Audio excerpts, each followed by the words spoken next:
Good news to Nigeria, guys. The United States of America have decided to interfere in Nigeria issue. Alright, my people, before I leave you up to the video, good morning, good afternoon, good evening. I greet you all according to your time. I remain your sister, your friend, anointed lady. If today is your first time of coming across my channel, you are highly welcome. If you have been watching, you've not subscribed, please kindly hit that red button where they say subscribe, and also put on the notification bell so you'll be getting more updates from this channel. To all my old and returning subscribers, may God richly bless you all for your support. To order. Today's hearing, I would like to thank, first of all, at the outset, our witnesses for sharing their expertise and views. What I believe is a very, very important and timely hearing following a week in which the U.S. Department of State designated Nigeria a country of particular concern, or CPC country, and also when the chief prosecutor for the International Criminal Court, Fatou Bensouda, announced that a well-founded basis exists for investigating Nigeria for crimes against humanity and war crimes, including investigating both terror organizations such as Boko Haram and the Nigerian security forces. I would note that the focus that the Lantos Commission has had over the years, with numerous hearings and briefings on Nigeria, and that I have had as past chairman of the House Foreign Affairs Subcommittee on Africa, Global Health, Global Human Rights. I now serve as its ranking member and co-chairman of this commission. We have focused on Nigeria for a very, very long time, and many of us have traveled there, met with survivors of the Chibok girls' abduction, some family members, as well as some of the young women, and have pressed the case of human rights, especially as it relates to terror organizations, for many years. And there's been both sides of the aisle have been very focused on this, as it ought to be, and the executive branch. The United States and the international community, I believe, must do more to mitigate the violence because, above all, the dire situation on the ground warrants it. The killings, the kidnappings, and sexual abuse is absolutely unconscionable. We should do more because the people of Nigeria deserve to live in peace and freedom with their fundamental human rights guaranteed and protected, and because Nigeria is the largest country in Africa, and what happens there has an outsized impact on West Africa and in Africa as a whole. Nigeria is so large, its population is forecast by some to reach over 400 million by 2050, overtaking the United States as the world's third most populous country. And its economic and political leadership in sub-Saharan Africa is so impactful that we simply cannot ignore it. A stable and prosperous Nigeria contributes to stable and prosperous neighbors. Conversely, an unstable Nigeria, racked by poverty and violence, does not contribute to the well-being of its neighbors, but rather can lead to their destabilization in turn. I chaired a hearing on Nigeria almost 2 years ago, to this day, noting that Nigeria was at a crossroads at that time. Today we see escalating violence along ethnic and religious lines, exacerbated by economic, social, and political tensions. It is getting worse. Among the 7 Nigerian hearings that I previously chaired were a series of hearings that with respect to the designation of Boko Haram as a foreign terrorist organization, or FTO, along with the bipartisan bill which I introduced, H.R. 3209, that would have called for that designation. While it may sound surprising to some today, for the historical record, it must be stated that the designation of Boko Haram as a foreign terrorist organization was strenuously opposed by the State Department at that time, then led by Secretary of State Hillary Clinton and Assistant Secretary for Africa Johnny Carson. At one of my hearings in 2012, July 10th to be exact, I asked the Secretary why the Obama administration refused to designate Boko Haram as an FTO, foreign terrorist organization, and he said, quote, "It's an important question. We have indeed designated 3 individuals who we think are in top leadership positions to that list, but we have not designated the entire organization because we do not believe that Boko Haram is a homogeneous organization. We believe that the larger element of Boko Haram is not interested in doing anything but attempting to discredit, disgrace the Nigerian government." The refusal to designate Boko Haram an FTO went on for about 3 years. This, however, changed when John Kerry became Secretary of State and Linda Thomas Greenfield became the Assistant Secretary for Africa. In fact, It was at a November 2013 hearing that I chaired that Linda Thomas Greenfield publicly announced that Boko Haram would be designated a foreign terrorist organization. It was right before we were going to mark up the bill. So today, thankfully, there is a widespread recognition that Boko Haram, along with its breakaway and perhaps now more powerful faction, the Islamic State West Africa, is clearly a terror threat. But today's hearing will address a related but not as clearly understood phenomenon, which is the violence, mass killings, and atrocities in the middle belt of Nigeria that is a correlate to the violence perpetrated by Boko Haram and others.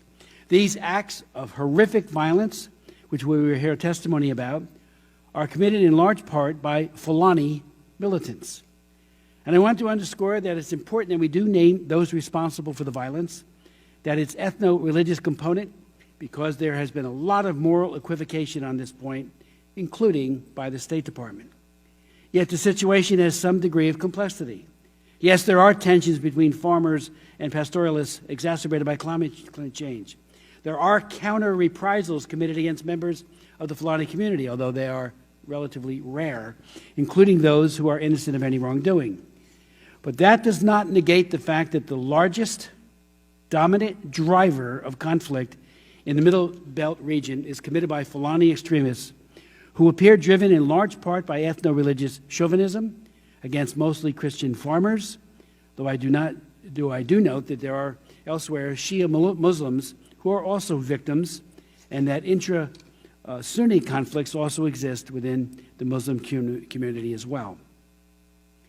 Nigerian Bishop William Avenya will testify today that, and I quote in part, "The mass slaughter of Christians in Nigeria's Middle Belt, by every standard, meets the criteria for a calculated genocide from the definition of the Genocide Convention." And yet he notes, and I quote him again, "No one has ever been arrested or questioned or prosecuted or convicted of any charge related to this spree of killings which has been going on for at least 5 years." In its November 18, 2020 report to the International Criminal Court, the Jubilee Campaign writes, and I quote in pertinent part, "Violence that has taken place in Nigeria's Middle Belt is spiraling out of control, costing the lives of thousands of civilians and destabilizing the country and region. The violence is often characterized as a, quote, intercommunal conflict between herders and farmers over natural resources.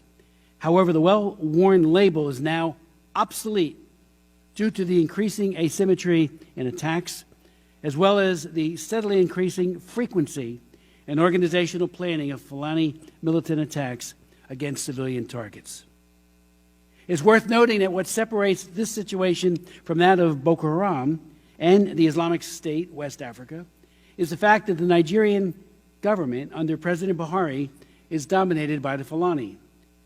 This is true of the military and the state security forces, but increasingly other institutions of power as well, including the Supreme Court of Nigeria, where Buhari engineered the ouster of Chief Justice Walter Onengan. We have also seen the sidelining of members of the Fulani community who have demonstrated a commitment to peace, including the ouster of the Emir of Kano in March of this year, at a time when the COVID epidemic was becoming the focus of our attention and all eyes were off that situation. While there is now a consensus that Boko Haram is engaged in terrorism, that consensus breaks down when the issue of Fulani extremism comes up, a topic I hope we will explore today and gain a better understanding of. I'm also concerned about the apparent inability, or perhaps even reluctance, of the Nigerian federal government under President Buhari to stop the violence in the Middle Belt, or even at times to unequivocally condemn the attacks. As I have said before, it's critically important that Fulani political leaders such as President Buhari, Fulani leaders, religious leaders such as the Sultan of Sokoto, and Fulani institutions such as the Cattlemen's Association, all of whom have authority and influence among the Fulani militants, unequivocally condemn these attacks and use their power and influence to promote peace and to promote reconciliation. It is not sufficient that such condemnation be issued in English as well. Rather, they must be articulated in Hausa and Fulfulde. Again, I want to thank my colleagues who will be joining us today. and I would like to yield. We do have some members who are here and some who are here virtually who might want to make opening comments. So, Mr. McGovern, Co-Chair McGovern, are you? Thank you. Thank you very Well, much. good afternoon. Good afternoon, everyone. And I join my colleague and co-chair Chris Smith in welcoming the witnesses and the public to this Tom Lantos Human Rights Commission hearing on the deteriorating human rights situation in Nigeria with a focus on the Middle Belt. I understand that there are other members of the commission who will be joining us or who may submit written statements for the record. I appreciate their participation and I look forward to what they will have to say. Ambassador Brownback, it's good to see you again, and I'll take this opportunity to thank you for your work as Ambassador at Large for International Religious Freedom. I know that you have spoken out on behalf of members of many faiths, including Uyghur and other Turkic Muslims and Tibetan Buddhists in China and Rohingya Muslims in Burma. As a practicing Catholic, I benefit greatly from the freedom of religion that we have historically enjoyed here in the United States. I am also deeply aware that unless and until freedom of belief is guaranteed for everyone on an equal basis, whatever their faith tradition, it is not truly guaranteed for anyone. So I appreciate your work. Nigeria is important. It is Africa's most populous country and its largest economy, an influential regional political actor and a top trading partner, recipient of foreign investment and beneficiary of U.S. foreign assistance. Nigerians make up the largest African-born population in the United States. Nigeria is also facing very serious and long-standing human rights challenges with characteristics and dynamics that vary by region. In the Northeast, conflict between the military and U.S. designated foreign terrorist organizations, Boko Haram and the Islamic State West Africa province, has killed tens of thousands over the past decade, displaced millions, and caused a protracted humanitarian crisis. Most members of Congress are familiar with Boko Haram's abduction of 276 girls from Chibok in 2014, and ISWAP's abduction of 110 girls from Dapchi in 2018. Although Muslim communities in northeast Nigeria have borne the brunt of the violence of these two groups, the victims of the Chibok and Dapchi were Christians. In Nigeria's northwest, conflict between pastoralists and farmers has escalated as part of a broader deterioration in security conditions involving cattle rustling, kidnapping, ethnic massacres, and emergent Islamic extremist activities. Just last week, more than 500 schoolboys, apparently mostly Muslim, were abducted from a boarding school in Katsina State in the northwest.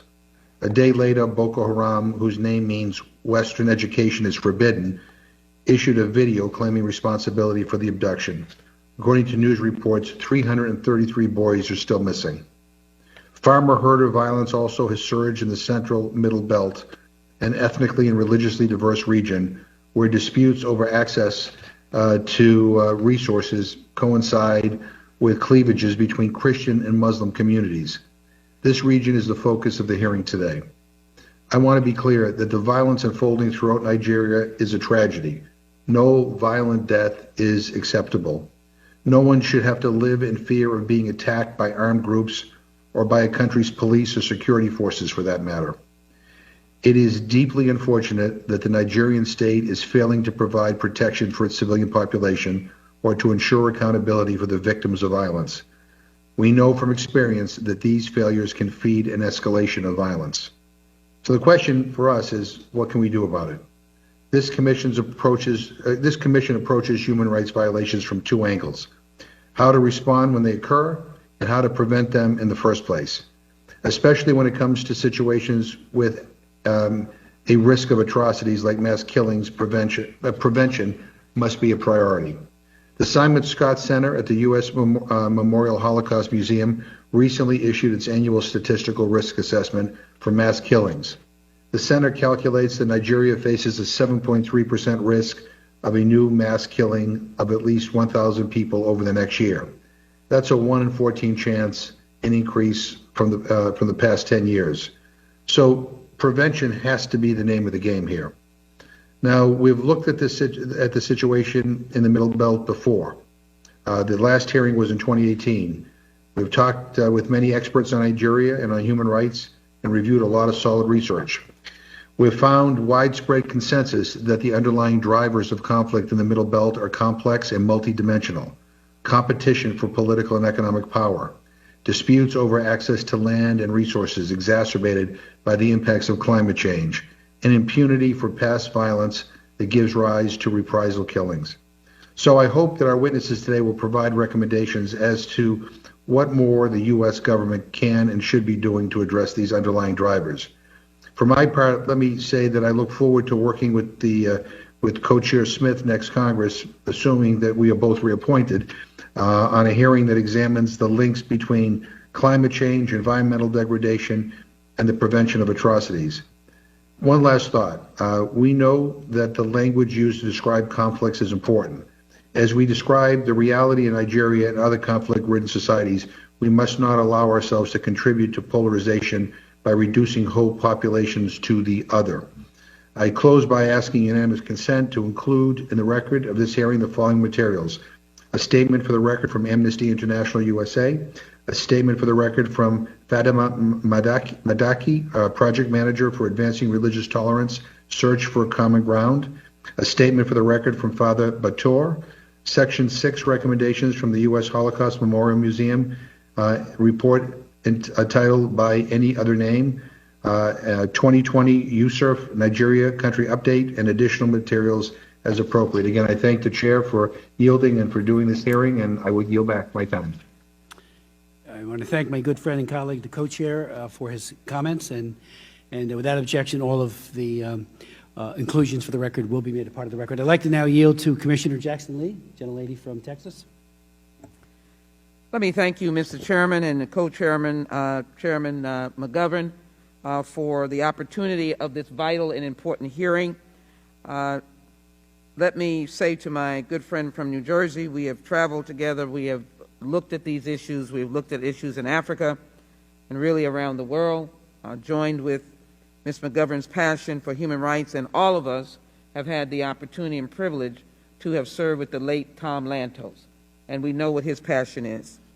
The Middle Belt conflict is driven by violence that is based upon ethnically and religiously diverse region that adjoins the Nigeria's largely Muslim north and its predominantly Christian south. Mixed in with that is competition for land, for political and economic power, and as I said, disputes over land. So let me begin by saying to the President of Nigeria, to the Nigerian government, to its houses of upper house and lower house, to the governors, this is my message. A land that has such bounty, a land that is rich in resources, that is now almost the largest or the largest nation on the continent of Africa. It is high time for the Nigerian government to take this conflict, these conflicts seriously. I don't know how much longer the world can look to Nigeria for its future, for the young and bright residents and citizens that it has, looking for opportunity, and all they see is internal bloodshed, seemingly with a government that has turned its back and its head. Now is the time. Just a few months ago, I stood with Nigerian Americans in my district who, Mr. Chairman, were fighting against human rights abuses by law enforcement officers, not in the context of America, but in the context of just standing on the sidewalk and being abused, or living in your house and being abused. So human rights violations are far and wide. And it is important that we recognize the importance of this hearing, where we discuss the ongoing conflict in Nigeria's Middle Belt, which has been subjected both to ethnic and sectarian conflict that has killed and displaced thousands of innocent persons. I too acknowledge Ambassador Brownback, Ambassador Tan, and many of the other witnesses. And as I give a brief statement, I do want to acknowledge the kidnapping of 300 school-age boys that occurred on Friday, December 11th. How appalling because I was in Nigeria, the first members of Congress to go after the taking of the Chibok girls. I went to the north. I saw the parents, the depth of despair.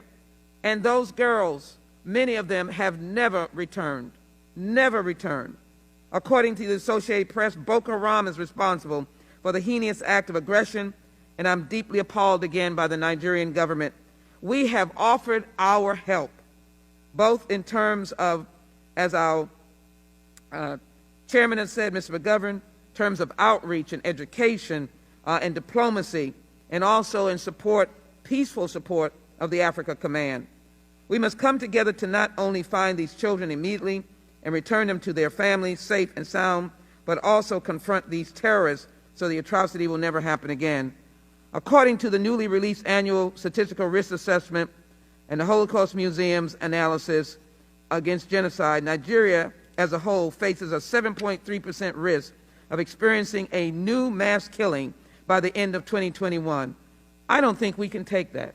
A new mass killing, making it the 6th highest in the world. For context, in last year's SRA, Nigeria was ranked 17th with a 5% risk. As co-chair of the Congressional Nigerian Caucus, as well as a member of the Tom Lantos Human Rights Commission, I'm glad to be in this hearing, but I'm saddened to be in this hearing. Now we go to the Nigerian Middle Belt is at hand between sedentary farmers and mobile livestock herders. However, we would be remiss if we did not acknowledge the tendency of these clashes to assume ethno-religious dimensions, given the most of the herders are ethnically Fulani and Muslim, and whereas the majority of the farmers are Christians of various ethnicities. As violence has escalated in recent years, many analysts and advocates have expressed concern over political rhetoric and media portrayals that attribute unified, often nefarious aims to the Fulani and an internally diverse and expansive ethnic group that spans much of Central and West Africa. We can't blame one group over another. This commission, the late Tom Lantos, was in the business of solving problems, acknowledging human rights, and getting a resolution. With this in mind, the U.S. Department of State recently designated Nigeria as a country of particular concern for violations of religious freedom, opening the country up to possible economic sanctions. What were once spontaneous attacks have been premeditated, scorched earth campaigns in which marauders often take villages by surprise at night. Between 2011 and 2016, nearly 2,000 Nigerians were killed annually due to these farmer-herder conflicts. Furthermore, tens of thousands of people have been displaced, with properties, crops, and livestock worth billions of naira being destroyed, devastating local and state economies. There is no doubt that this conflict has a very real, immediate impact on society. And just because it's on the continent of Africa, I am so glad that we at the Tom Lantos Commission are not ignoring it, are not saying it's just on Africa's land, because if it continues, it will devastate the country of Nigeria that has the resources that can help the world and the largest population or growing population in Africa. Moreover, violence in the Middle Belt surged in 2018, expanding into areas that were previously secure, driving thousands more from their homes. Finally, let me just say, as I submit and ask the unanimous consent to submit my entire statement into the record, all of this is exacerbating the agricultural needs of the continent and also around the world. It is time for this issue to be resolved. It is time for the ethnic and sectarian religious conflict to stop being the basis of bloodshed.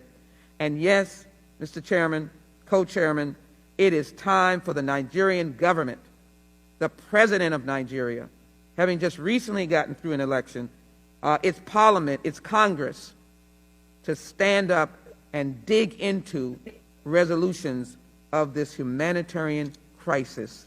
And with that, I wish for the governors of those states as well to be added in that, to find a peaceful solution that people might live in peace. And I yield back. Thank you very much, Ms. Jackson-Lee. Commissioner, without objection, your full statement, as you've asked, will be made a part of the record. I'd like to now yield to my good friend and colleague, also from Texas, Mr. Green. Thank you very much, Mr. Chairman. I'm honored that you would allow me to be a part of this august body for today's hearing. I'm also honored to say that you and I forged a friendship when we had an opportunity to travel abroad together, a friendship that continues and will continue. I have great respect for you and what you have been doing in the area of human rights abroad.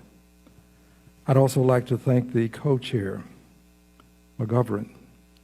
He has demonstrated time and time again that when injustice is threatening the lives of people, the betterment of people, that he will take a stand, and he will do it boldly. He will do it on the floor of the House of Representatives. He will do it publicly. He will do it before the press. He has demonstrated that he will take a bold stand. I must also thank my dear friend and colleague, Congressman Joaquin Castro from Texas. He has been a great partner in this effort to bring justice to the people of Nigeria. He has made some very powerful statements. I'd like to read just one statement from a press release that he and I have issued today. His statement reads, Congress should immediately pass this resolution, and he's speaking of the resolution that I will say more about in just a moment, H-Res 1216. Congress should immediately pass this resolution and send a powerful message to the people of Nigeria that we stand in solidarity, both here and in the United States and around the world. We must work toward ending police brutality. I ask that the statement be made a part of the record. Without objection, so ordered. Thank you.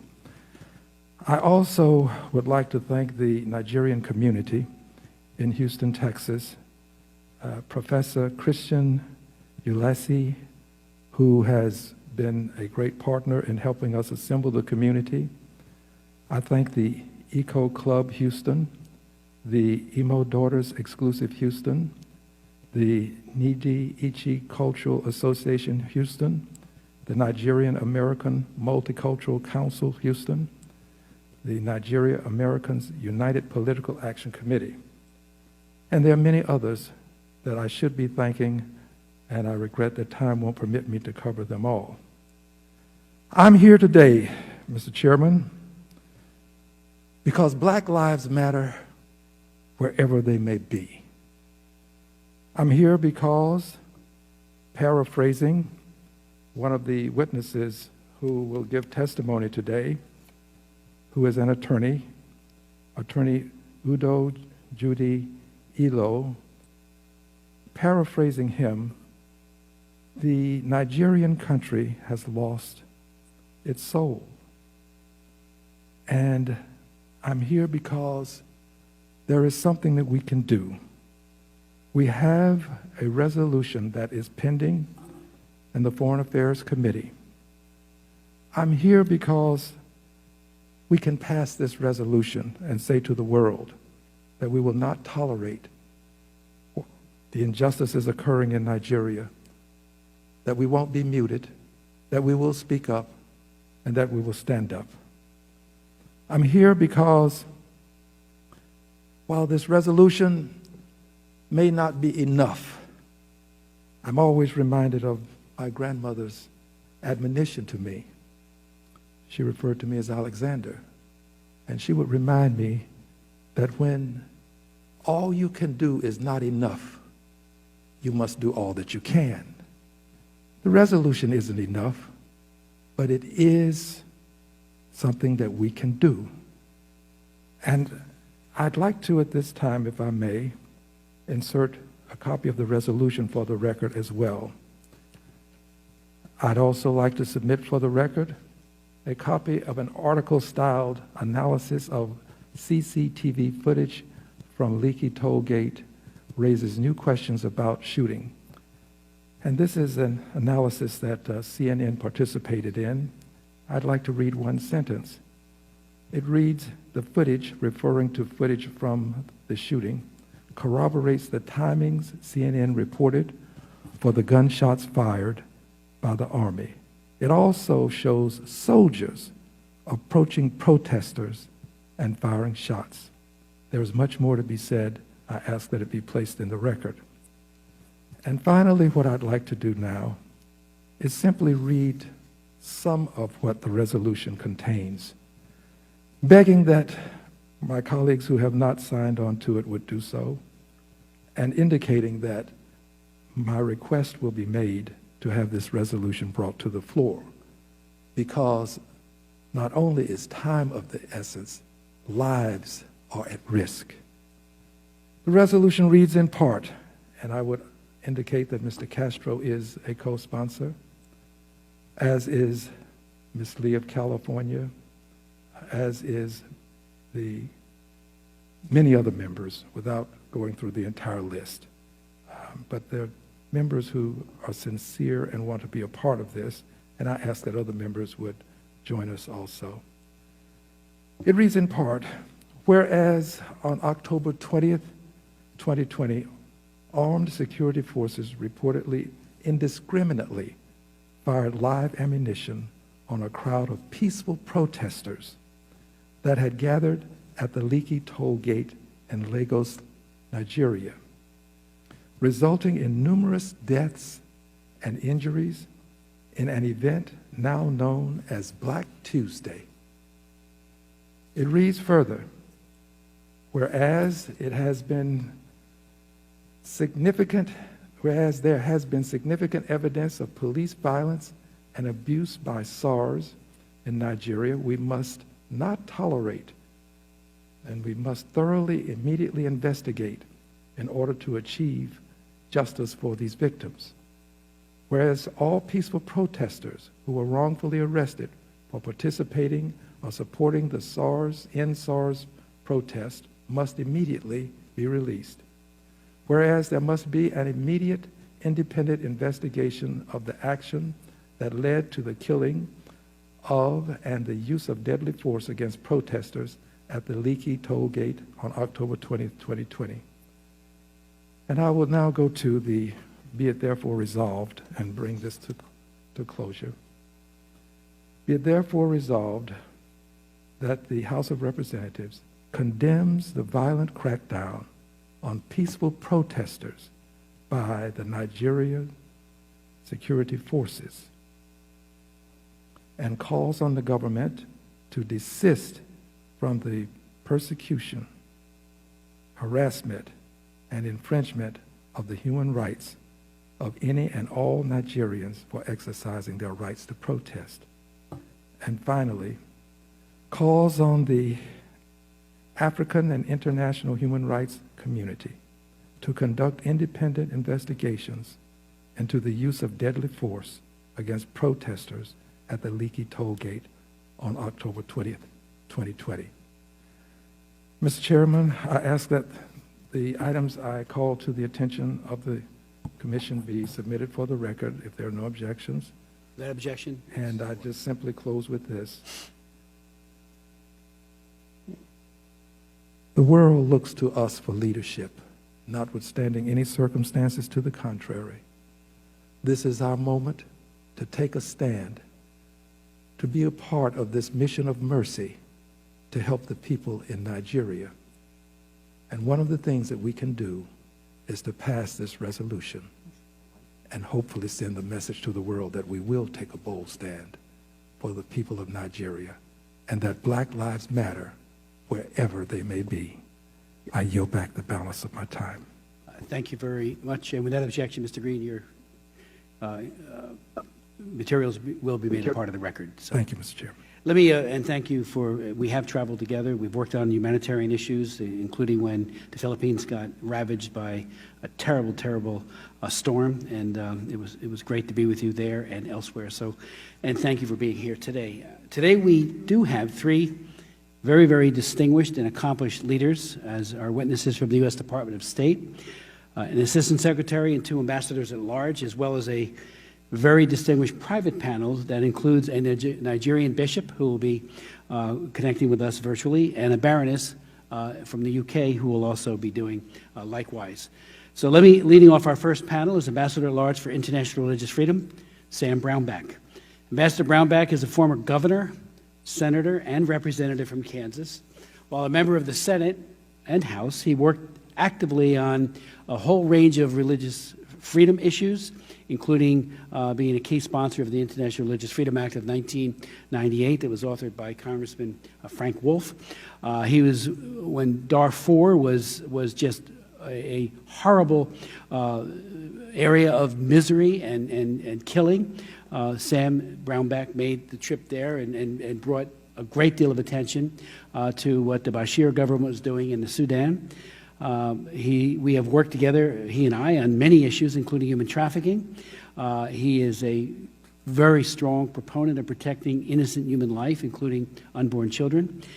He is no stranger to the Lantos Commission, and in fact, he testified before the commission last summer at our hearing on the worldwide persecution of Christians.